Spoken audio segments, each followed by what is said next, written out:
Hello everyone and welcome to the history of the Second World War. On this episode of our Spanish Civil War interview series, I was joined by Dr. Fraser Raeburn.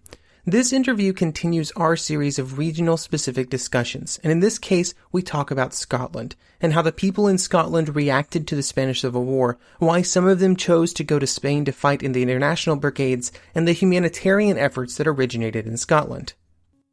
If you are listening to this episode near its release, you can actually get a pretty good deal on Dr. Raeburn's book at the Edinburgh University Press right now. They're having a pretty hefty sale on the ebook version.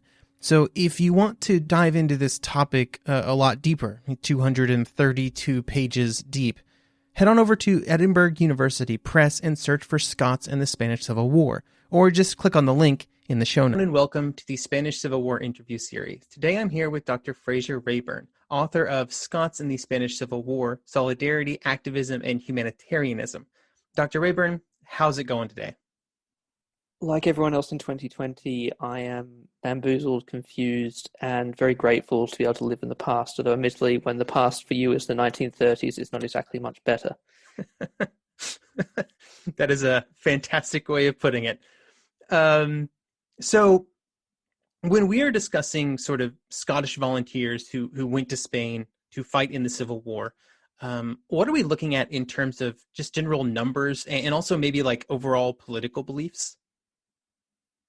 So, I mean, I assume you've been talking to a few other people about the Spanish Civil War already. So, to contextualize it very briefly, what we're talking about, most Scots who go to Spain do so under the auspices of what become known in late 1936 as the International Brigades, and these are units organised by the Comintern or the Communist International as part of a kind of wider Soviet intervention in the Spanish Civil War. So Stalin isn't really up for sending a Soviet army to Spain, but he agrees that, through the kind of, officers of, this international communist movement, they'd recruit a volunteer army made up of, ideally combat veterans from all around the world who sort of come to Spain and help hold the line.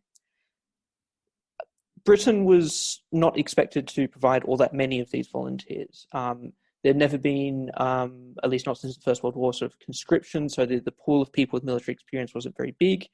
And the communist movement was also not particularly big. Britain was never particularly big on, communism as an ideology. So the British Communist Party at this particular stage is only a few tens of thousands of people. However, the kind of call for volunteers proves to be much more popular than is really expected. So they'd expected about 500 people, and they end up getting about 5 times that number across roughly sort of late 1936 through to the beginning of 1938. Of that number, in my personal and overly precise opinion, about 520 of them were from Scotland. So that's about 1 in 5 of the total number of volunteers.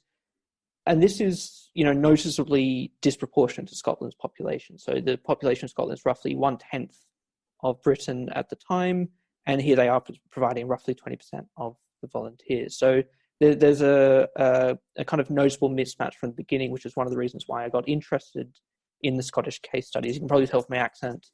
I'm not actually. I wasn't from Scotland. My family is Scottish, and hence the name. But I'm not. I didn't live there at the time when I got interested in this subject. But it's that kind of disproportionality of why do so many Scots want to go to Spain compared to other places in Britain?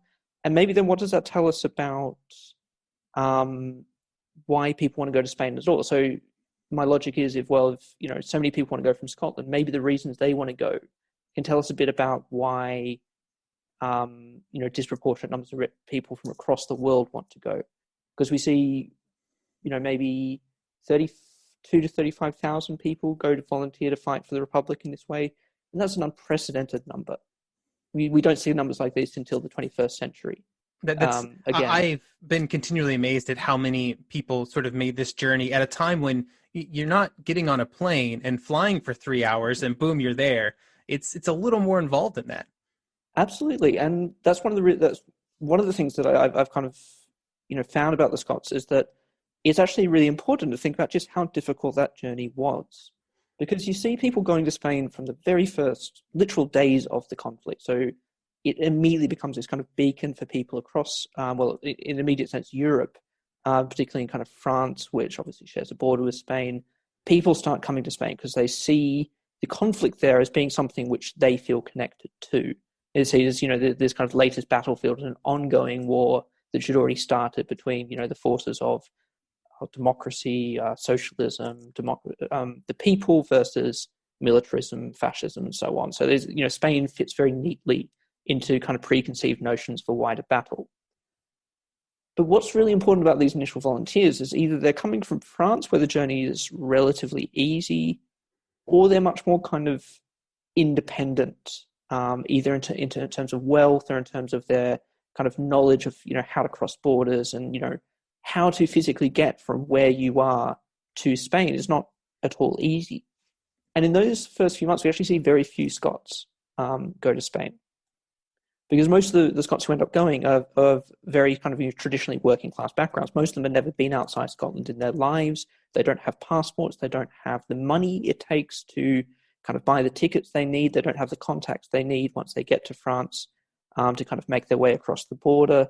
So it's only really in late 1936 where you have, the Comintern kind of start setting up pipelines for people and sort of saying, well, we'll pay for your tickets if you want to go, that you start to see volunteering become less about, middle class poets, volunteering from Oxford during their summer holidays, and much more about, a mass movement of people across borders and people who would not usually be moving across borders.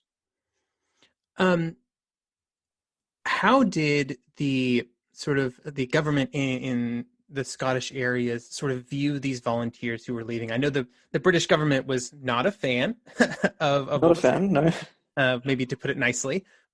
So was there a different view in the North, maybe even among the community sort of as well?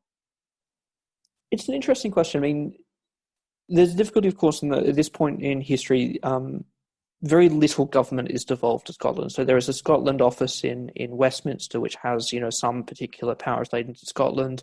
There's a Scottish judiciary system, Scottish police forces, and so on. But it's very hard to kind of speak of kind of an independent kind of Scottish governmental perspective. As you kind of point out, the British government itself is not a massive fan of this happening. They do actually have legislation in place dating from the 19th century, after the American Civil War, when the British government had been found liable for allowing a Confederate steamship to be built in Britain and then crewed by British citizens, and then kind of go on like raiding Union shipping in the Atlantic. And a post-war kind of tribunal finds the British government had breached neutrality and therefore owed damages to the United States. And so to kind of prevent this kind of liability in future, they introduce, or rather they update what's known as the Foreign Enlistment Act, which means you can't go and volunteer to fight for other countries. The problem is that legally speaking, it was very dubious whether you could actually apply this in Spain, partly because it's a civil war. So it's a war. It's not a war between two states, but also because the British government very early on, part of their non-intervention pact is that they're not going to recognise either side as a legitimate belligerent because they don't want to sell weapons to them. You can't. And this meant that if you're saying it's not a war, basically. Exactly. So if you're kind of trying to diplomatically pretend that this isn't a real war, you can't then imprison people for wanting to fight in it. I'm sure a legal historian will absolutely rip me to shreds on this, but this is my amateur understanding of the legalities. And so while the British government in January 1937 kind of says, you know what, you can't go to Spain, this is against the law, we're going to try and stop people, this does deter a few people. There's a few kind of accounts of people who was like, oh, I was literally on my way to the recruiting office and, had to turn back when we heard the news. But it very quickly becomes apparent that they're not actually going to do anything practical to stop them. Even when France closes its frontier with Spain, they use sort of old smuggling routes across the Pyrenees. All you need to do is get a train ticket to Paris, and then you'd be taken down to the south of France and then kind of taken in secret over the Pyrenees. If you were British, you didn't even need a passport anymore. because you don't need a passport to go to Paris for the weekend. Uh, Unofficially, the kind of a rule they had to allow, young men of standing to go and have debauched weekends, that was used for a slightly different purpose in 1937. But yeah, I mean, the Scottish police were not big fans of this.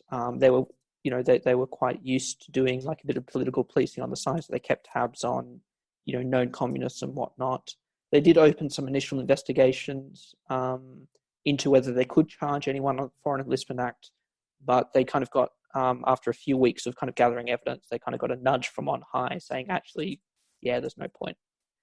So I've looked at these initial police files, and they were gathering quite a bit of evidence, but weren't actually able to ever do anything with it.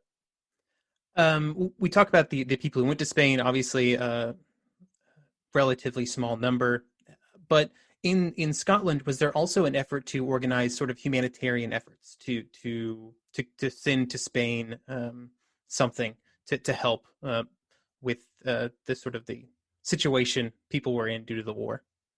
Yeah, absolutely. I mean, possibly spoiled by the subtitle of my book now, I think, but yeah, absolutely. You're right. I mean, when we look at the absolute number of volunteers, 500 is, on one hand, a really huge number. Like, you don't expect, a country of a few million people just, 500 for, hundreds of people just suddenly like decide, actually, you know what, I'm going to go to Spain and, risk my life. That is, on one hand, an absurd number, but on the other hand, still an objectively small number. We're not talking about masses of people lining up around the block in central Glasgow trying to volunteer. And I think that's one of the really tricky things as historians, to kind of acknowledge that this is a meaningfully mass phenomenon, but also acknowledge that it's also still a small phenomenon. So how do we, sorry, I'm not answering your question here, I will eventually, but some historians have tried to say, well, one of the reasons lots of people go to Spain is because there was mass unemployment and people didn't have jobs, and so they had nothing better to do. The problem with that is you've got literally millions of people unemployed in Britain. And if only a couple of thousand of them choose to go to Spain, how can we meaningfully tie that to unemployment if it's such a small fraction of the unemployed? And so I think this is one of the really tricky things for historians to do, is to explain not just why it's so many volunteers, but also why it's so few. To answer your actual question, and I apologize for that tangent, it's a fun one. There is absolutely a huge amount of organising that goes on, not just in Scotland, of course, across Britain in response to the Spanish Civil War. It's really, I think, really comparable in scale in some ways to what happens during the Vietnam War in the 60s and 70s. This is a kind of a cause which finds incredible resonance among people, and because the conflict drags on for so long, relatively speaking, there's really a lot of time for these to become quite organized movements. We don't have any reliable figures for how many people we're talking about. Certainly we're talking thousands of activists and many, many, many more people who give money or goods to supporting, generally speaking, the Spanish Republic. There is actually some fundraising that goes on to support the other side, but it doesn't really get the same kind of traction. What I found in comparing the kind of activism that goes on in Scotland compared to the rest of Britain is that in Scotland it's much more working class based. So it's based much more on the labour movement. It's based much more on kind of progressive and socialist political parties. One of the things that you find in studies of British or English response to the Spanish Civil War is that they kind of emphasise how broad the church was. Quite literally, sometimes they had churches involved in kind of the fundraising. There'd be kind of like middle class, humanitarians involved. What you see in Scotland is a movement which is much less broad. So it's quite rare, especially outside of a few isolated pockets in places like Edinburgh or places like St Andrews, which are quite genteel kind of places.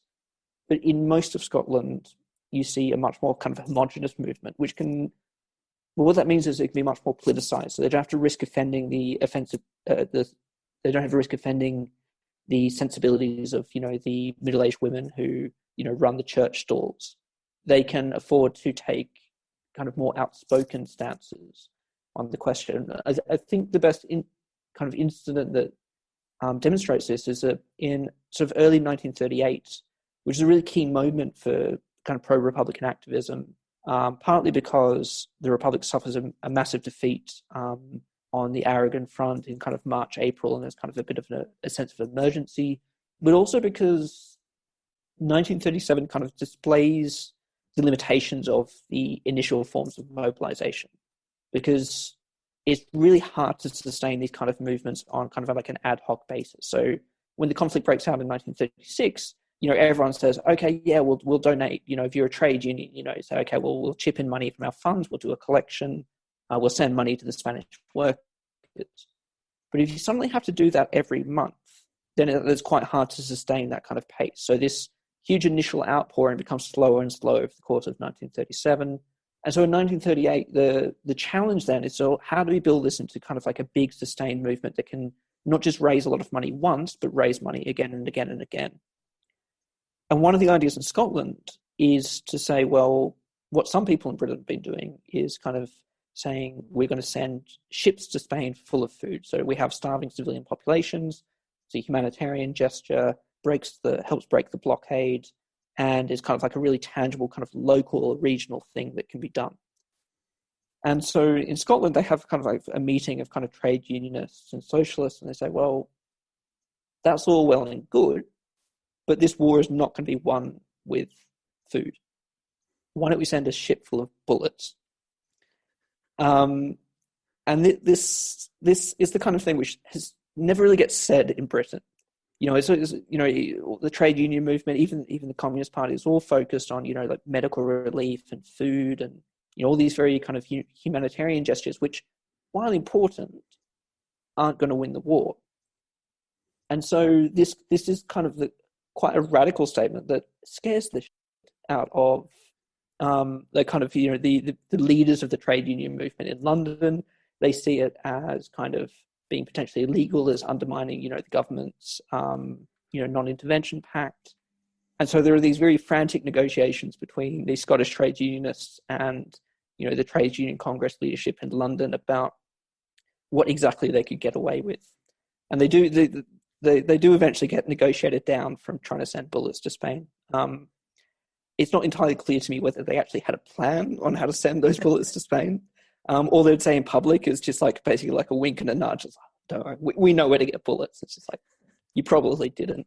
But I really enjoy the story because this campaign, once it kind of gets negotiated past London, captures the imagination of kind of Scottish activists in a way that nothing had previously. So I've looked at like trade union records of, from up across the country really.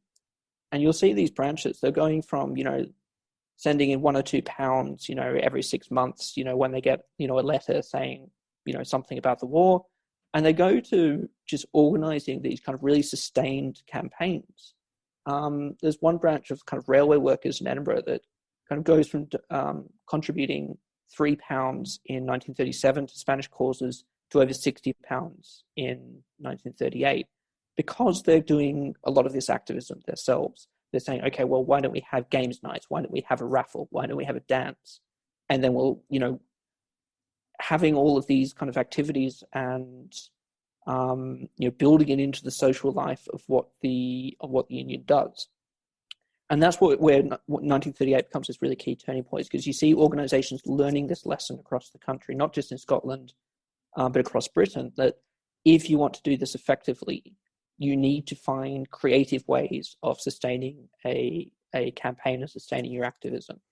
And so certainly in the organizations I've looked at, 1938 is the year where they raise much, much more money than they managed to in 1937, and even compared to 1936, where they had that kind of initial, very generous response. So you mentioned that maybe this, ship full of bullets thing was a little bit too extreme. But were there other instances where maybe there's, hey, we want to help the people of Spain, we want to help the Republican cause, but then maybe that clashes with like the sort of anti-communists sort of viewpoint that many people had? So just to clarify the question, so you're thinking in terms of, does certain forms of activism, does that alienate people who perhaps have more mm-hmm. anti-communist sympathies? It's an interesting question. I think where that comes out the most is particularly in the city of Glasgow and in kind of the kind of southwest of Scotland, where there's quite a strong Catholic presence due to some generations of Irish migration in particular. And the Catholic Church in that part of Scotland had always had a kind of uneasy alliance with the Labour Party for much of the interwar period of just kind of you're the ones who are representing our members best. You're not a virulently anti-Catholic party, unlike some of the others they could name at the time. We will say nice things about you. We will let our flock vote for you. But this puts Labour in a really tricky position when it comes to the Spanish Civil War, because the Francoist side is claiming to represent Spanish Catholicism. And the Catholic Church, not just in Scotland or Britain, but around the world, rallies very hard to the side of Franco, not least due to very real anti-clerical kind of atrocities in Spain, particularly at the first couple of months of the war. So in places like Catalonia, we see something like 30 or 40% of the pre-war priesthood killed in those initial months of the war. And these kind of atrocities fuel a great deal of Catholic opposition to the Republic. And it sets kind of a showdown for, sort of working class Catholics who are now forced to choose between supporting kind of progressive socialist parties and supporting their church. And you see kind of very intense debates within places like Glasgow, not just between kind of supporters of the Republic versus supporters of the Catholic Church, but also within the Labour Party. In fact, the Glasgow Labour Party, which is one of the real strongholds of Labour at the time in Scotland, it nearly splits over the question of Spain. So they come very close to expelling members who were objecting to kind of pro-Republican activism taking place in Glasgow. So that's, in a Scottish context at least, where a lot of the kind of more anti-communist rhetoric is coming from, and where a lot of the most direct opposition to this kind of pro-Republican activism comes from. You do see some kind of vaguely aristocratic attempts to do similar things, but they mostly just succeed in pissing people off. They're not the most effectual of campaigning organizations. They're essentially a dinner party club who toast to Franco every now and then. You actually see, on the other hand, some conservative politicians in Scotland. So the Duchess of Atholl is one of the first women conservative MPs, certainly in Scotland, and one of the first in Britain, I believe, who is anti-appeasement and sort of sees the Spanish Civil War as an issue which is, about British foreign policy and about appeasing fascist powers in Italy and Germany. So she becomes a patron of kind of Aid Spain organizations. So she's the chairman of the National Joint Committee for Spanish Relief. And she ends up actually losing the whip of the Tory party over her kind of criticism of the government over Spain, and ends up losing a by-election, losing her seat over the issue of her support of the Spanish Republic. She's very much still a conservative. She's not a socialist, but she was willing to share platforms with Communist Party speakers, was basically willing to kind of make the alliances and make the decisions that she felt were necessary in the face of such an important threat. And, certainly a judgment which I think history has borne out more than some of her fellow party members. She was probably looking pretty good a few years later. I would personally say so. But, So for the support given to Franco, on the Franco side, as it existed, was it also in the form of humanitarian assistance, gathering money, sending supplies and things? They tried to. They didn't really ever succeed that well at it. There was one of the big Catholic newspapers in the west of Scotland tried to run a campaign, and they were constantly complaining, look, the Reds are getting all of this money sent in. They're having such successful campaigns. We've managed to raise about £50 in 6 months. What's going on? If only every Catholic could send us a penny. This is sometimes taken as evidence that Scottish working class Catholics didn't follow the church on this and were overwhelmingly pro-Republican.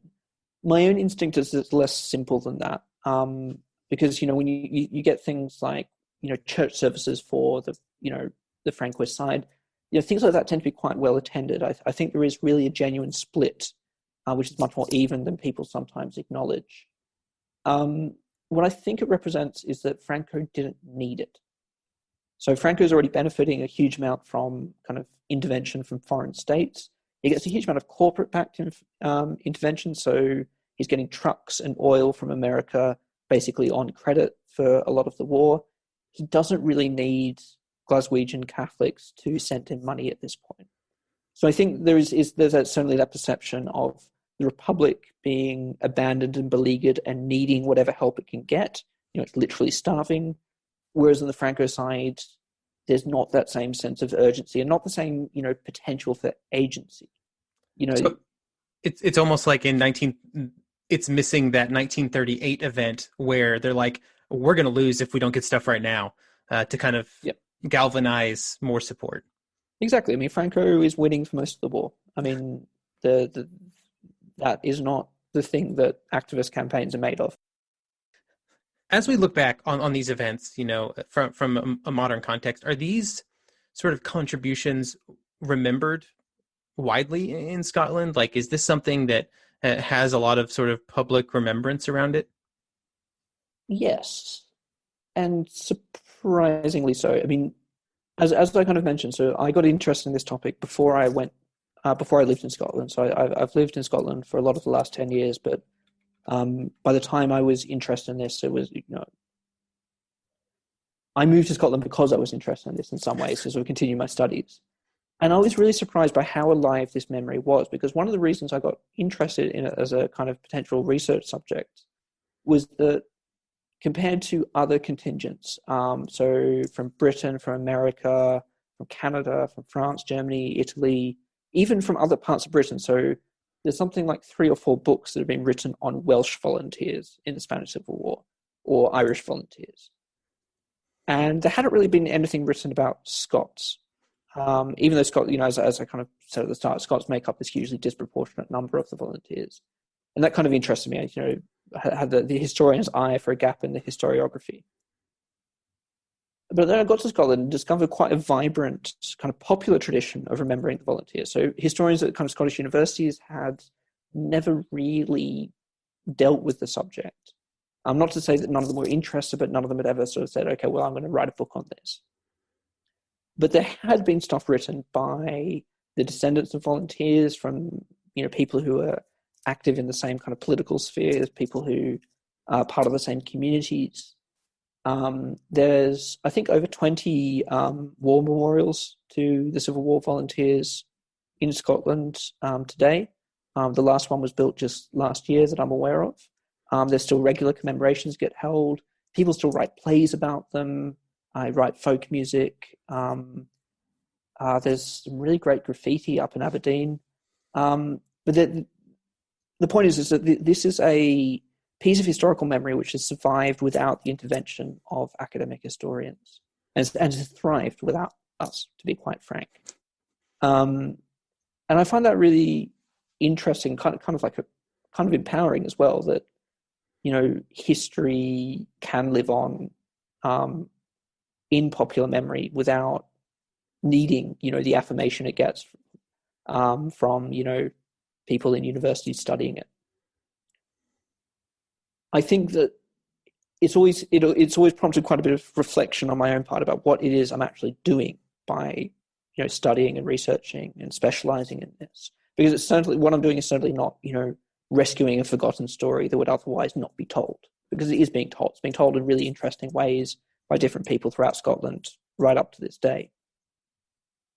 So what I do think that, being an academic historian or a historian with academic training, perhaps, that I've managed to do by kind of writing my book and retelling this story is to think much more closely about some of the big questions about this kind of mobilization. So why, that question which I start off with, like, why do such a disproportionate number of Scots fight in Spain? This is kind of a question which had always been acknowledged as existing. People have been very proud that a disproportionate number of Scots go to Spain, but no one had ever really been able to explain it. Or the explanations they had kind of rested on a kind of Scottish exceptionality that, oh, Scots are just that much more progressive than people in England, which may well be true, but we still need to explain why.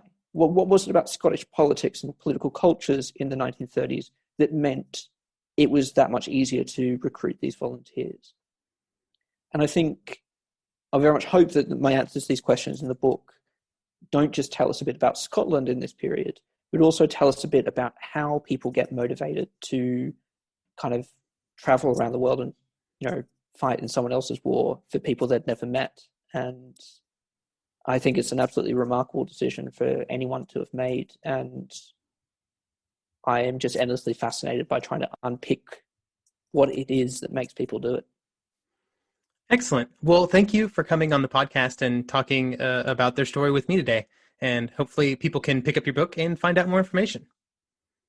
I hope so too, although I would wait for the paperback